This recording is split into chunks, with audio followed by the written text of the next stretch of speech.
5/6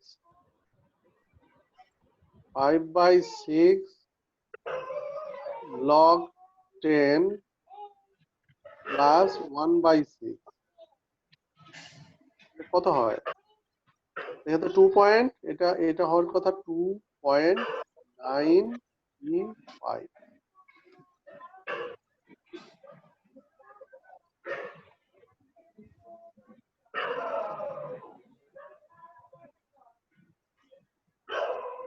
বের করতে পেরেছেন?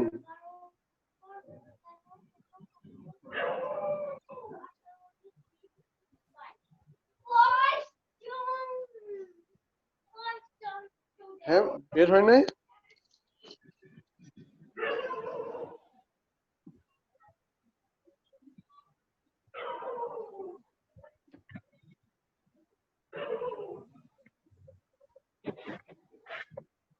হ্যালো?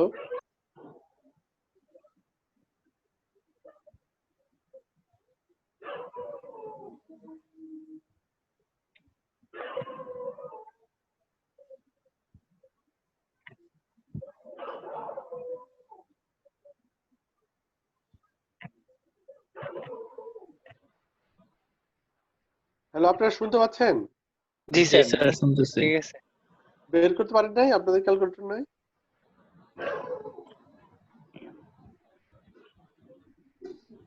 আচ্ছা, দেখি আমি ইন্টারনেট থেকে করতে পারি।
দেখেন এখানে আসছে 3.321, ঠিক আছে? 3.322 আপনি বলতে পারেন, 3.22, ঠিক আছে? যদি ক্যালকুলেটর যাই এখন 3.322 into 5/6 plus 1/6 জি স্যার, ঠিক আছে। 2.925 আসছে? জি স্যার, হ্যাঁ, জি স্যার। বুঝতে পারতেছেন তো? এগুলো একেবারে স্ট্রেট ফরওয়ার্ড হিসাব। তাহলে আমরা এইখানে এক্সপেকটেশন বের করলাম, আর এখানে তো আগেই এক্সপেকটেশন বের করে রেখেছি। ঠিক আছে, আগেই যে এইচ এর এক্সপেকটেশন আমি আগেই বের করে রেখেছি। আর দুইটা বাদ দিলে দেখেন এখানে আমার রিলেটিভ ইনফরমেশন কত, রিলেটিভ এন্ট্রপি কত আসলো? 0.35, ঠিক আছে? কিন্তু যদি আমি দেখেন এটা রিলেশনটা যদি আমি উল্টাই দিই, কি থেকে কিউ এ যদি আসি, তাহলে দেখেন এটা হয়ে যাচ্ছে 0.24, এক না? ডিসটেন্সের ক্ষেত্রে কিন্তু সেম ছিল, এটা কিন্তু এক্সাক্ট ডিসটেন্স কে রিপ্রেজেন্ট করে না। আমি যে কিছুক্ষণ আগে একটা এক্সাম্পল বললাম যে কোতোয়ালি থেকে মিরেসরাই, আবার কোতোয়ালি থেকে ঢাকার ডিসটেন্স আমি জানি, তাহলে মিরেসরাই থেকে ঢাকার ডিসটেন্স কত আমি ইজিলি বলতে পারতাম, Dhaka minus Mirsharai equal to Mirsharai to Dhaka. কিন্তু সেই ক্ষেত্রে মিরেসরাই টু ঢাকা যে দূরত্ব, ঢাকা টু মিরেসরাই কিন্তু, আপনার কি মনে হয়? হ্যালো, হ্যালো স্যার, আপনি বুঝতে পারতেছেন আমার কথা? জি স্যার। কিন্তু দেখেন না, আমি যদি ডিস্টেন্সেরটা বললাম, যেটা এক্সাক্ট ডিস্টেন্স, যে মিরাজ সরাই থেকে ঢাকার দূরত্ব যত, ঢাকা থেকে মিরাজ সরাইয়ের দূরত্ব সেম, কিন্তু যখনই আমি এই ইনফরমেশন থিওরিতে যাচ্ছি, প্রবাবিলিটি ডিস্ট্রিবিউশন, এটা কিন্তু এক্স্যাক্টলি যে ডিসটেন্সকে মানে ইউক্লিডিয়ান ডিসটেন্স যেটাকে বলে, অথবা ওই ট্রায়াঙ্গুলার ইনইকুয়ালিটি, এই যে একটা ত্রিভুজের যে কোনো দুই বাহুর যোগফল তৃতীয় বাহুর অপেক্ষা বৃহত্তর, এই যে ইনইকুয়ালিটি এটাকে এটা এক্স্যাক্টলি ফলো করে না। ঠিক আছে, জি এটা কিন্তু দেখেন, তার মানে এখান থেকে আমি লিখতে পারি P given Q not equal to D D Q Q given, relative হ্যাঁ, Q relative entropy to P P. P relative to Q not equal to Q relative to P P এর K relative entropy. Clear? জি sir জি sir okay, এটা আমরা বুঝতে পারলাম যে relative entropy P Q এবং Q P দুইটা সমান না। ঠিক আছে, এখন আসেন দেখি আমরা, এটা তো দেখলাম যে এন্ট্রপির রিলেশন। এখন আমরা দেখতে চাই ইনফরমেশনের রিলেটিভ ইনফরমেশনটা কি করে আসে। কিছুক্ষণ আগেই আমরা কিন্তু কিছু ইনইকুয়ালিটি দেখেছি, এখানে আরেকটা ইনইকুয়ালিটি দেখবো, এটা হচ্ছে গিবস ইনইকুয়ালিটি। গিবস বলতেছে যে যে কোনো দুইটা রাশি, এখানে আমরা যদি বলি যে কোনো দুইটা variable random random vector P Q, এদের মধ্যে relative distance obviously greater than অথবা জিরো। তার মানে পি এবং কিউ যদি সমান হয় তাহলে তাদের মধ্যে ডিসটেন্স হবে কি জিরো, আর যদি না হয় তাতে তাদের মধ্যে অবশ্যই একটা একটা না একটা ডিসটেন্স থাকবে যেটা জিরো নয়। এটাই হচ্ছে গিবসের ইনইকুয়ালিটির প্রুফ, উনি প্রুফ করেছেন। এখানে তার এটা দেওয়া আছে, প্রুফটা দেওয়া আছে। কিভাবে প্রুফ করেছেন? আপনি প্রথমে পি কিউ কে মাইনাস করেন, যদি এখানে মাইনাস করেন তাহলে এখানেও মাইনাস লিখতে হবে আপনাকে, তাই না? Minus D P Q. যদি কি মাইনাস করেন, এই যেহেতু এর লগারিদমিক সামনে মাইনাস আছে তাহলে এটা উল্টায় যায় না? জি স্যার মাইনাস কে যদি আপনি ভিতর দিয়ে দেন, দেখেন ভিতর দিয়ে দিয়েছেন কি উল্টায় গেছে। তো তখন ডিনোমিনেটর উপরে চলে আসবে ইয়েস, ডিনোমিনেটর উপরে চলে গেছে, নিউমারেটর নিচে চলে নিচে গেছে। এই যে যখনই নিউমারেটর উপরে নিচে চলে গেছে, এই রিলেশন যখনই আনছেন, আর এই রিলেশনের দেখেন যখন এই এক্সপেকটেশনটা লগ এর ভিতরে চলে যাচ্ছে তখন এই টার্মটা লার্জার হয়ে যাচ্ছে। এটা হচ্ছে জি লগারিদমিক ইনইকুয়ালিটির মধ্যে অলরেডি এটা প্রুফ করা আছে। ঠিক আছে, আপনি যদি এখানে জি নিয়ে আসেন স্যার তাহলে এখান থেকে আপনি ইজিলি প্রুফ করতে পারতেছেন। দেখেন তো এখানে অল এক্স কে আমরা রিপ্রেজেন্ট করছি না? জি দেখেন এখানে কিন্তু আর্গুমেন্টটা হচ্ছে কি x ইন a, আর a হচ্ছে অল পসিবল প্রবাবিলিটি। তার মানে ওই কালকে যে আমরা স্মোকার নন স্মোকারের এরকম একটা এক্সাম্পল বলেছিলাম, মনে আছে? জি স্যার জি স্যার ওইখান থেকে সবসময় দেখতে পেরেছিলেন সবগুলাই যে দিক থেকেই আপনি যোগ করেন না কেন ওয়ান হয়ে যাচ্ছিল। জি তার মানে all possible x, all possible summation of all possible x in x must be 1, মানে সব টোটাল প্রবাবিলিটির যোগফল কি হয়? সব মার্জিনাল প্রবাবিলিটির যোগফল 1, সব সময় এটা হয়। যতগুলা মার্জিনাল প্রবাবিলিটির অল পসিবিলিটি এর হচ্ছে যোগফল হচ্ছে 100%। ঠিক আছে, ক্লিয়ার? আপনারা বুঝতে পারতেছেন? জি স্যার জি স্যার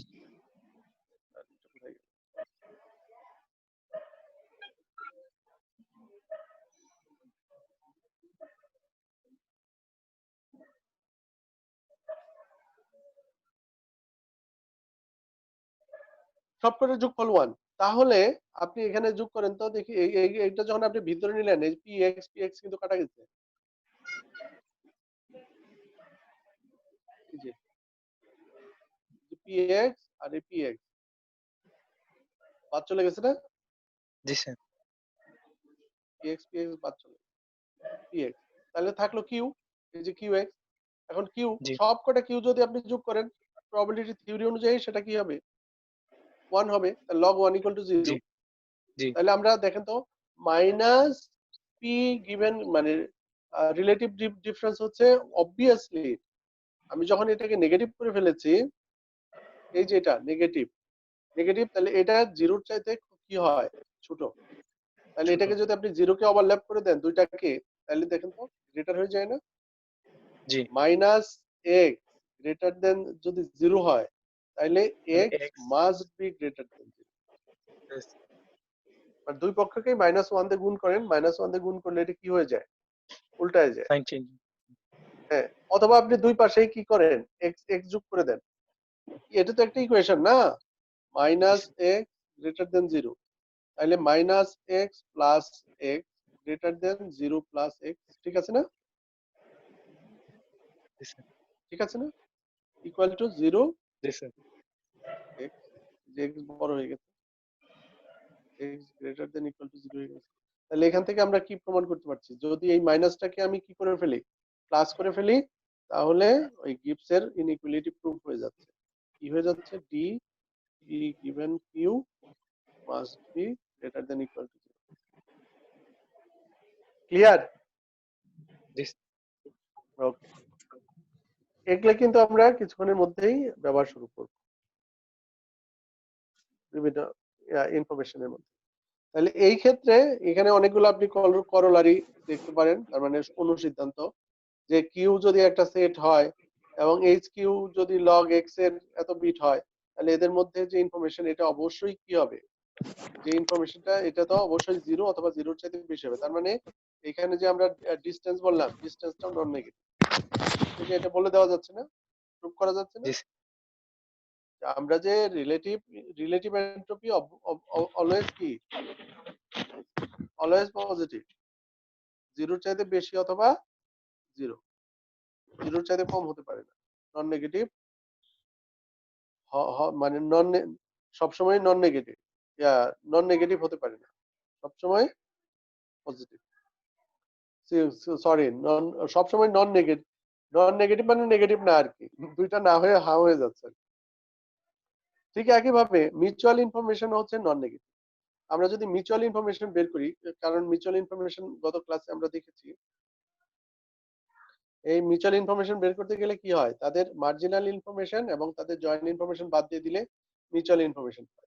আর এখান থেকে যদি আমি এই পি কিউ এর এখানে নিয়ে আসেন, তাহলে এটাকে আপনি দেখেন তো, যেহেতু পি ডিভাইডেড বাই কিউ দেওয়া আছে না, তাহলে এটা কি এন্ট্রপি না, রিলেটিভ এন্ট্রপি না? তাহলে পি হচ্ছে গিভেন, তাহলে এটাকে আমি এভাবে লিখতে পারি না, D P X Y given P X P Y, যেহেতু এটা মাল্টিপ্লাই করতে হবে তার জন্য এখানে এই ক্রস মাল্টিপ্লিকেশন দেখানো হয়েছে।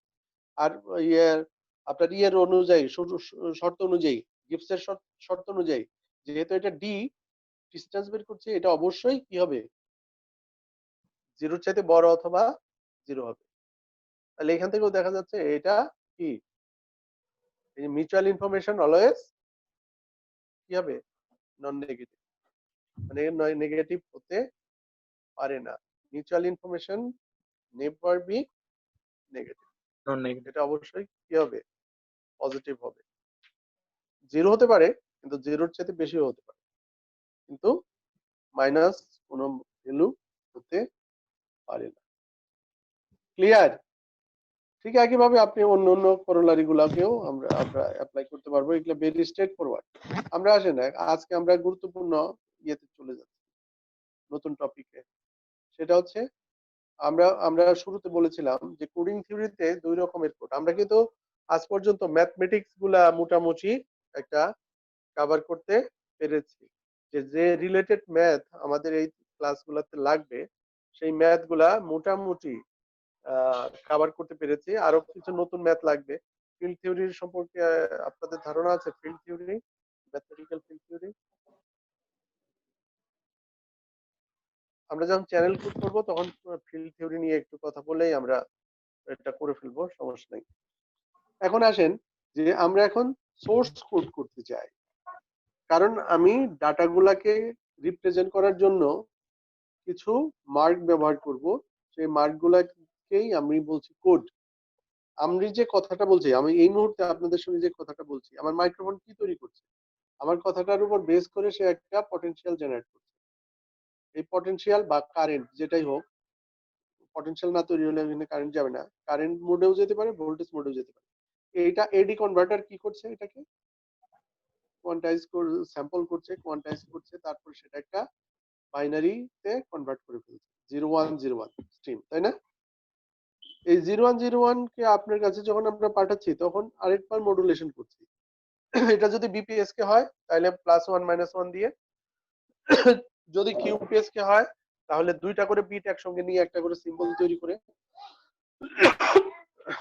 এরকম ভাবে আমরা মডুলেট করে আপনাদের কাছে পাঠাচ্ছি। অথবা যখন আমরা এটাকে স্টোর করছি, হার্ড ডিস্কে লিখে রাখছি, তখন কিছু এই চিহ্ন দিয়ে লিখে রাখছি। ওটাকে নরমালি যে হার্ড ডিস্কে যেটা থাকে ওটা ট্যাগ এন্ড ভ্যালি এইভাবে থাকে। আপনারা যদি একটা সিডি রমাজনা সিডি সিডি চিনেন না? জি Yes, sir. সিডি যদি একটা সিডি নিয়ে একটা মাইক্রোস্কোপের নিচে অথবা একটা ভালো ম্যাগনিফাইং গ্লাসের নিচে ধরেন, তাহলে দেখতে পাবেন সিডির মধ্যে কিছু উঁচা নিচা আছে, মানে কিছু ট্যাগ আর কিছু উঁচা, ওই যেটা উঁচা ওটাকে আমরা বলি ভ্যালি, ঠিক আছে? ওইখানে কিছু থাকে, নচ থাকে, মানে কিছু নিচু জায়গা থাকে, কিছু উঁচা জায়গা থাকে। এই নিচু জায়গা উঁচা জায়গার একটা মিনিং আছে। নিচু জায়গা থাকলে কিছু আছে জিরো, জিরোকে রিপ্রেজেন্ট করে। উঁচা জায়গাকে ভ্যালি গুলাকে হয়তো, ওটা নির্ভর করতেছে কিভাবে কোডিং করা হচ্ছে, উঁচা জায়গাকে হয়তো 1 কে রিপ্রেজেন্ট করছে, নিচু জায়গাকে হয়তো 0 কে রিপ্রেজেন্ট করছে। এইভাবে ওই ওই ডাটাগুলা স্টোর করা থাকে। আর যখন ওটা পড়া হয় তখন ঠিক একইভাবে ওই যে লাইট যেটা ফেলে, লেজার, ওটা ওই উঁচা থেকে একরকম রিফ্লেক্ট হয়, নিচে থেকে আরেক রকম রিফ্লেক্ট হয়। ফলে ও যে ইজিলি বুঝে ফেলে যে এখানে 0 আছে, এখানে 1 আছে, আর ওইভাবেই ডিকোড করে ফেলে। তাহলে এই যে প্রথমে যে 01 এইটাকে এনকোড করা যায়, আবার ওইটাকে আমরা বলি এনকোডিং। আবার ওইটাকে যখন আবার অরিজিনাল ফরম্যাট ফিরে নিয়ে যাওয়া হয় তখন তাকে আমরা বলি ডিকোডিং। আর এটা করার জন্য আমরা কিছু সিম্বল ইউজ করব। সিম্বল গুলা সম্পর্কে আগে পরিচিত হইতে হবে, তা নাহলে আমরা ম্যাথমেটিক্স ঠিক মতো বুঝতে পারবো না। প্রথম সিম্বল হচ্ছে সি। সি কে আমরা বলছি কোড, কোড ওয়ার্ড, ঠিক আছে? কোড, যেমন অ্যালফাবেট।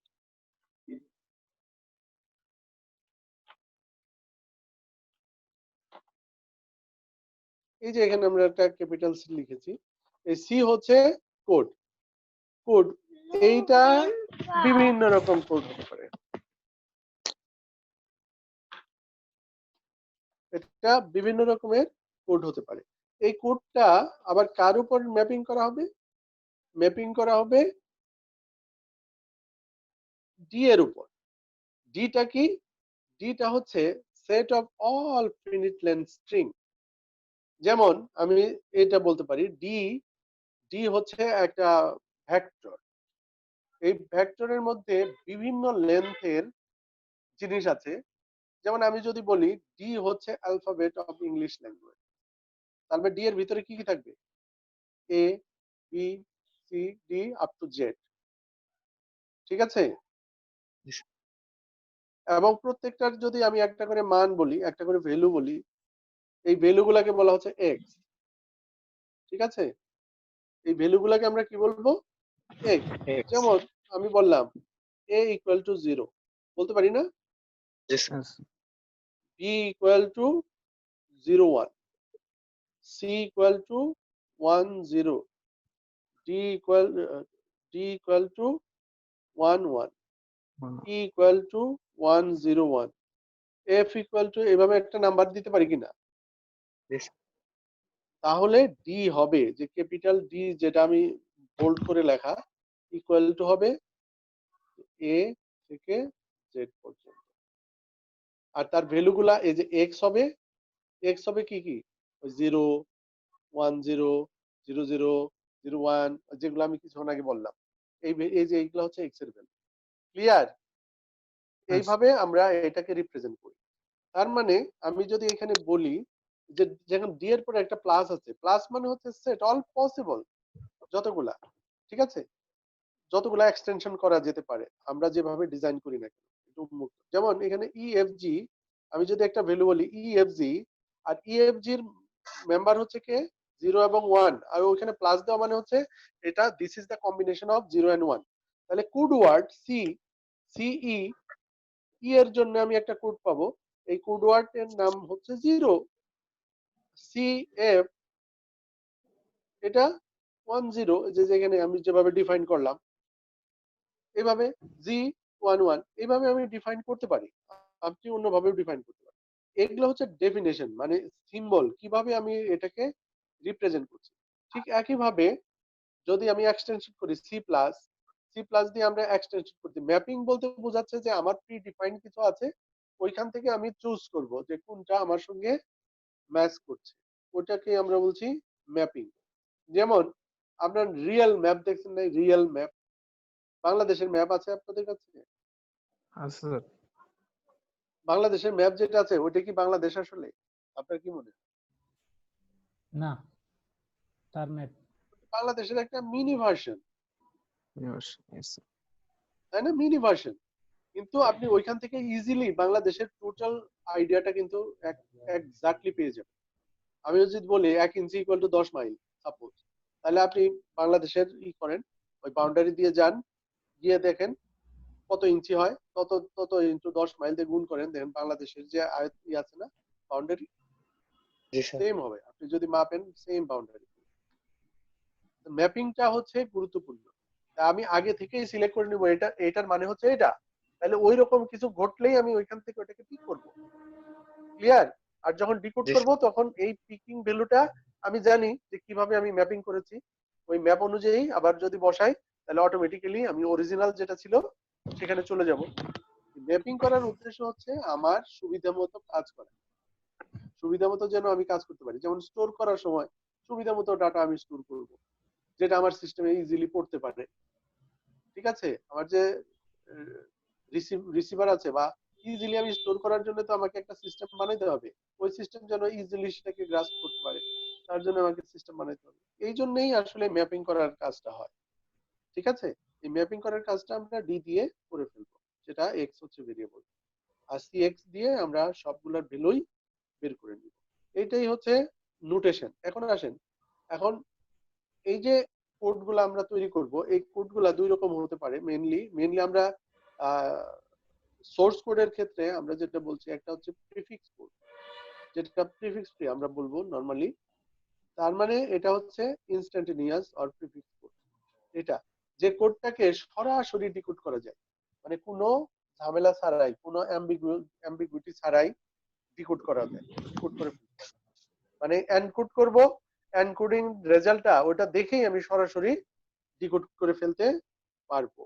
এইরকম কোডগুলাকে আমরা বলছি প্রিফিক্স স্ক্রিপ্ট। তার মানে একটা কোড যেহেতু অনেকগুলা কোড হওয়া সম্ভব, যেমন আমি যদি বলি যে প্রতি 2টা করে বিট নিয়ে আমি একটা ডিজাইন করব, সাপোজ কিউপিএস কে, আপনি যদি কিউপিএস কে বলেন কিউপিএস কে, তাহলে এখানে কি করা হয়, 2টা করে বিট নিয়ে ডিজাইন করা হয়। এটাকে যদি আমি বলি এ, 01 কে যদি আমি বলি বি, 10 কে যদি আমি বলি সি, আর 00 কে যদি আমি বলি ডি, সমস্যা আছে? তাহলে আমি এখন কি পাঠাবো, এ বি সি ডি, নট 00, 01, 02 এটা পাঠাবো না। কিন্তু যখন আমি এ রিসিভ করব, আমি জানি এ ইকুয়াল টু কত, 00, বি ইকুয়াল টু কত, 10, 0 01, সি ইকুয়াল টু কত, 10, ডি ইকুয়াল টু কত, 11। এইভাবে আমরা পাঠাবো। সাপোজ আপনি দেখেন যদি এই সিগন্যালটা আমি পাঠাই, আমি বলে আগে থেকে আমার আমার ডিজাইন করা আছে যে ই হচ্ছে 00, এফ হচ্ছে 10, জি হচ্ছে 100, আর এইচ হচ্ছে 101। এইভাবে আমরা আগে থেকেই কি করে ফেলছি, ডিজাইন করে ফেলছি, ম্যাপিং করে ফেলছি। যখন আমি এটা ট্রান্সমিট, যখন আমার এই ডাটাটা আসলো, তখন আসলে আমি কি রিসিভ করেছি দেখেন তো, এফ এইচ জি ই, তাই রিসিভ করেছি না? Yes, দেখেন তো এখানে কয়টা কয়টা সিম্বল লেগেছে, এখানে সিম্বল কয়টা, 5টা। 5টা। আর দেখেন তো অরিজিনাল ডাটাতে কয়টা সিম্বল ছিল, অরিজিনাল ডাটাতে সিম্বল কয়টা ছিল? 12টা স্যার। 12টা জিনিসকে আমি 5টা জিনিস দিয়ে রিপ্রেজেন্ট করে ফেললাম, তাহলে আমার জায়গা কম লাগবে না বেশি লাগবে? কম কম লাগবে স্যার। তাহলে দেখতে পারতেছেন সোর্স কোডিং কিভাবে হয়। অরিজিনালি ছিল 12টা, আর আমি যখন এটা স্টোর করলাম তখন আমি স্টোর করেছি মাত্র কয়টা? ফার্স্ট। 5টা। ক্লিয়ার? জি স্যার। এইভাবে আমরা আবার দেখেন এটাকে ডিকোড করা সহজ। আপনি এটাকে কি করেন তো, আপনি মনে করেন এফ এফ এইচ জি ই টি রিসিভ করলেন, তাহলে এটা অরিজিনাল বিট কি ছিল? এফ ইকুয়াল টু কত আপনি আগেই জানেন, এফ ইকুয়াল টু হচ্ছে 1 1 জি। 1 1। জি ইকুয়াল টু কত দেখেন তো, জি ইকুয়াল টু কত? 1 0 1 100। 1 0 0। তারপরে ই এফ এফ জি, তাই না? এইভাবে সবকটা আপনি বসান। এইচ জি ইকুয়াল টু কত ছিল? জি এইচ এইচ তাহলে করলাম, জি ইকুয়াল টু ছিল হচ্ছে 1 0 0 না? জি স্যার। প্রথমে তো এইচ ছিল, এইচ হচ্ছে 1 0 1 1 0 1। দেখেন এইটাই পান না, অরিজিনালি যা ছিল সেটাই পাওয়া যাচ্ছে না? জি স্যার। ইয়েস, অরিজিনাল যেটা ছিল সেটাই পাওয়া যাচ্ছে। তার মানে যদি একটা কোড, এখানে কতগুলা কোড আছে দেখেন তো, 1 2 3 4টা কোড আছে, ই এফ জি এইচ। জি অনেকবার আসতে পারে, ই অনেকবার আসতে পারে, এইচ অনেকবার আসতে পারে, এফ অনেকবার আসতে পারে, নো প্রবলেম, ঠিক আছে? কিন্তু দেখেন তো প্রত্যেকটা কোডের লেন্থ কি সমান? এটার লেন্থ হচ্ছে 2 বিট, এটার লেন্থ 2 বিট, এটার লেন্থ 3 বিট, এটার লেন্থ 3 বিট। তার মানে প্রত্যেকটা লেন্থ সমান না। যদি কোনো কোড এরকম সমান লেন্থের না হয়, কিন্তু একই সেটের সঙ্গে একই সিস্টেমের মধ্যে ব্যবহার করছি, তখন আমরা একে বলি ভেরিয়েবল লেন্থ কোড, ঠিক আছে? এই ধরনের কোডকে আমরা কি বলি? Variable length code. যেমন এই যে এটা কি ভেরিয়েবল লেন্থ কোড দেখেন তো, এই যে এটা কি ভেরিয়েবল স্যার, লেন্থ কোড? এটা, তারপরেরটা, ভেরিয়েবল লেন্থ কোড। তারপরেরটা, হ্যাঁ স্যার, তারপরেরটা, ভেরিয়েবল লেন্থ কোড। তারপরটা না, হ্যাঁ এটা ইকুয়াল লেন্থ। ইকুয়াল। লেন্থ দেখেন প্রত্যেকটা 2 করে, 2 বিট করে, তাই না? এটা কিন্তু ভেরিয়েবলটা, এটা ভেরিয়েবল না, আর সবকটাই ভেরিয়েবল লেন্থ। তাইলে ধরেন ভেরিয়েবল লেন্থ কোডের কিছু সুবিধা আছে, আবার অসুবিধাও আছে, ঠিক আছে? ইকুয়াল লেন্থ কোড হলে আপনি সরাসরি ডিজাইন করে ফেলতে পারবেন। যদি ইকুয়াল লেন্থ কোড হয় সেই ক্ষেত্রে আপনি ডাটা কম্প্রেশন কম করতে পারবেন, ঠিক আছে? কেন? আমি আপনাকে একটা সিম্পল এক্সাম্পল বলি। ধরেন আমি একটা ছবি উঠাইলাম, এই ছবির মধ্যে ব্যাকগ্রাউন্ডটাই কিন্তু অনেক বড়, তাই না? ব্যাকগ্রাউন্ডের মধ্যে কোনো ইনফরমেশনই থাকে না। একটা ভিডিও যদি আপনি করেন, এই ভিডিওটাকে যদি আপনি স্টোর করতে চান, তাহলে ব্যাকগ্রাউন্ডকে একবার স্টোর করে শুধু ফোরগ্রাউন্ডকে যদি আপনি স্টোর করেন, তাহলে অনেক জায়গা কমের মধ্যেই কিন্তু আপনি অনেক বেশি ভিডিও স্টোর করতে পারবেন, তাই কি না? কি মনে হয় আপনাদের? স্যার একটা প্রশ্ন স্যার, ব্যাকগ্রাউন্ড যদি মুভেবল হলে? ব্যাকগ্রাউন্ড মুভেবল কখন? আপনাকে বলি, আপনার ভিডিও সম্পর্কে ধারণা আছে কিনা?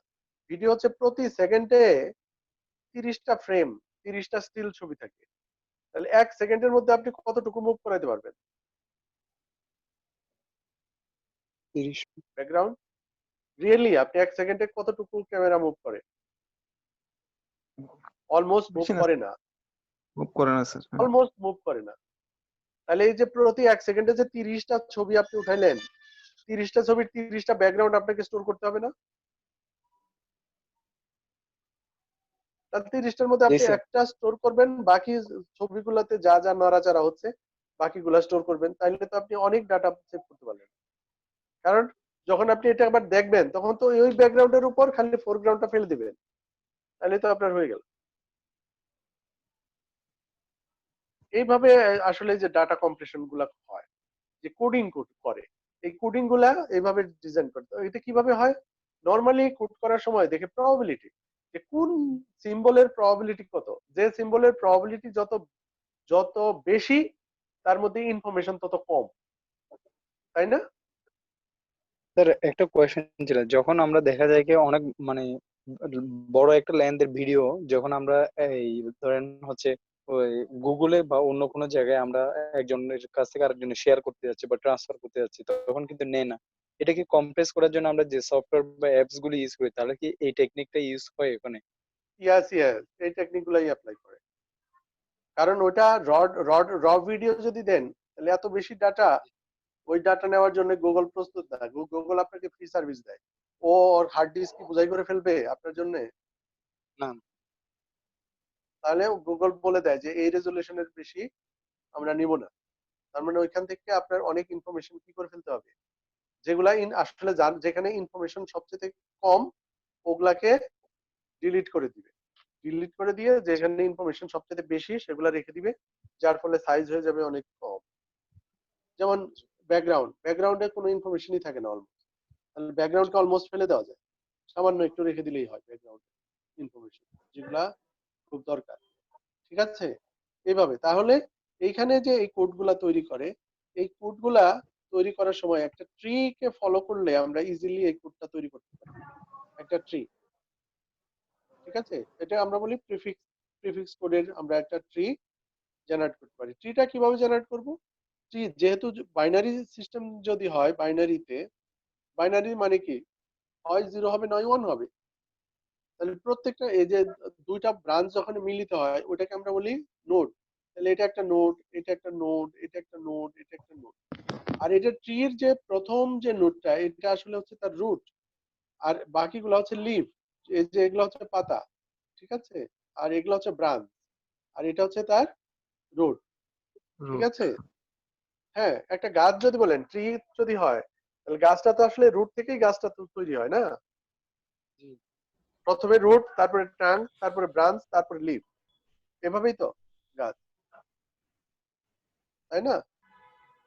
একটা গাছ যদি দেখেন, ট্রি ট্রি ট্রি ট্রি দেখেন নাই নাকি আপনারা? হ্যাঁ না, স্যার, কখন? না, হ্যাঁ স্যার। দেখছি। হ্যাঁ, নিচে থাকে শিকড়, শিকড়ের উপরে থাকে কাণ্ড, কাণ্ডের উপরে থাকে শাখা, শাখার পরে থাকে পাতা। আচ্ছা, হ্যাঁ স্যার।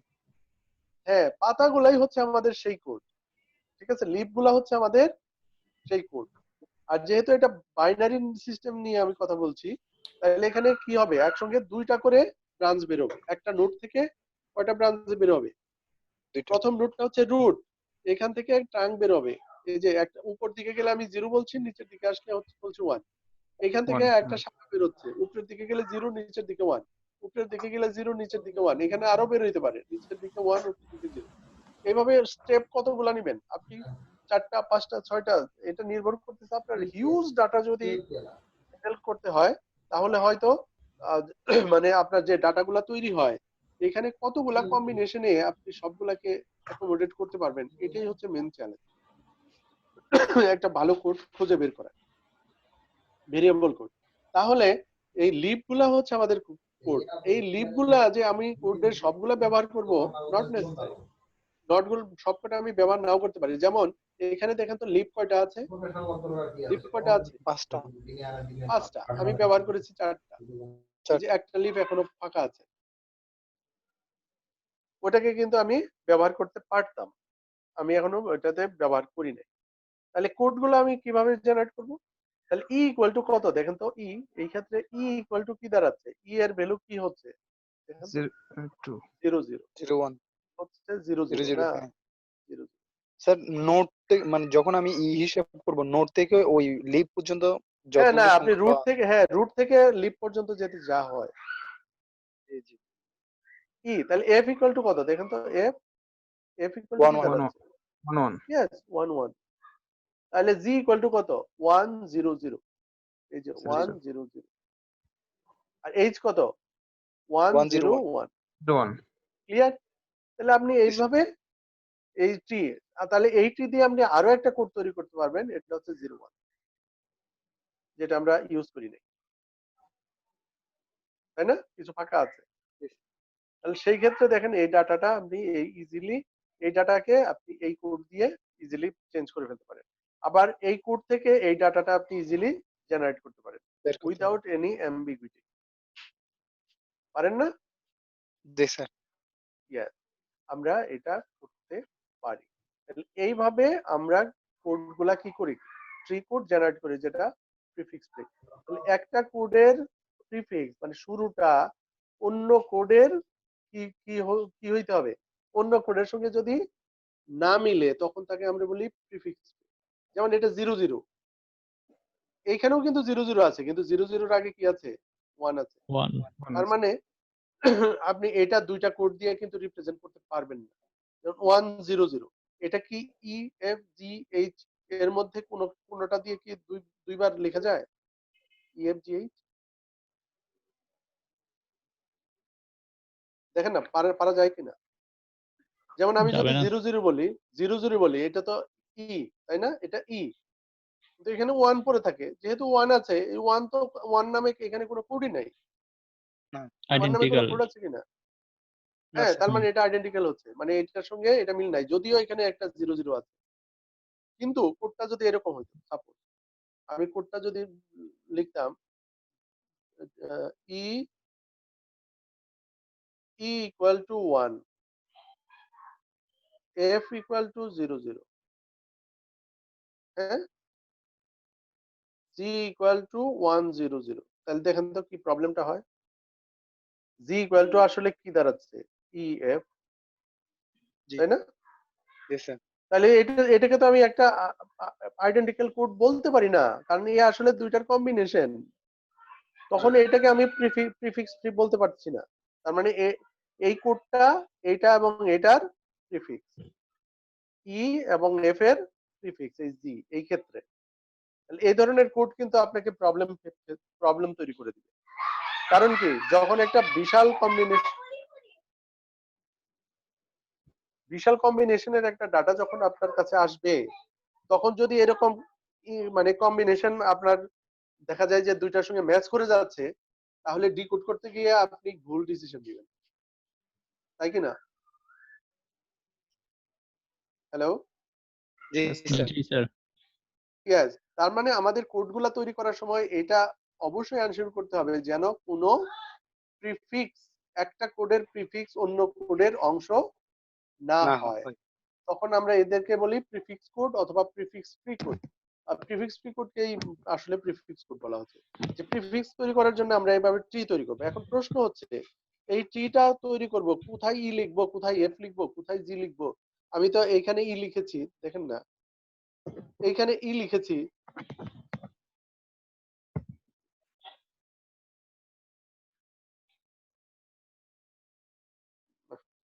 ঝামেলা করছে। দেখেন তো এইখানে ই লিখেছি, তাহলে তো আমি এইখানে এফ লিখতে পারতাম, এটা তো এফ লিখি নাই, জি এফ আমি লিখেছি এটাকে জি লিখেছি, এরকম না? এর একটা জি কারণ স্যার। আছে। এর কারণটা হচ্ছে যে জিনিসটা সবচেয়ে বেশি আসে ওই জিনিসটার মানে এইখানে দেখেন তো, এইখানে ই আছে কয়বার, দুইবার আছে। তাহলে ই এর প্রবাবিলিটি সবচেয়ে বেশি এখানে, ই হওয়ার প্রবাবিলিটি সবচেয়ে সবচেয়ে বেশি। বেশি। যেহেতু ই এর প্রবাবিলিটি বেশি, এর মধ্যে ইনফরমেশন কম, হুম, ঠিক আছে স্যার। ঠিক না? তাহলে জি যার স্যার। ইনফরমেশন কম ওর জন্য আমি বেশি জায়গা কেন দিব? ওর জন্য আমি তো বেশি জায়গা দিব না। যার ইনফরমেশন বেশি তাকে আমি বেশি জায়গা দিব, কারণ ওইখান থেকে সামান্য কিছু যদি লস হয়ে যায় তাহলে আমার অনেক বড় ক্ষতি হয়ে যাবে, সিগন্যালের অনেক প্রবলেম তৈরি হবে। আর যেটার মধ্যে ইনফরমেশন কম সেটা দুই একটা ক্ষতি হলেও খুব একটা সমস্যা নাই, আমি ওটা হয়তো রিকভার করতে পারবো, অথবা ওই লসটুকু আমি কি করতে পারি, এনহ্যান্স করতে পারি। সেই ক্ষেত্রে প্রবাবিলিটি দিয়ে এই কোডগুলোকে রিপ্রেজেন্ট করতে হয়, প্রবাবিলিটি দিয়ে। ঠিক আছে, Yes, আমরা এই বাইনারি কোডগুলোকে প্রবাবিলিটি দিয়ে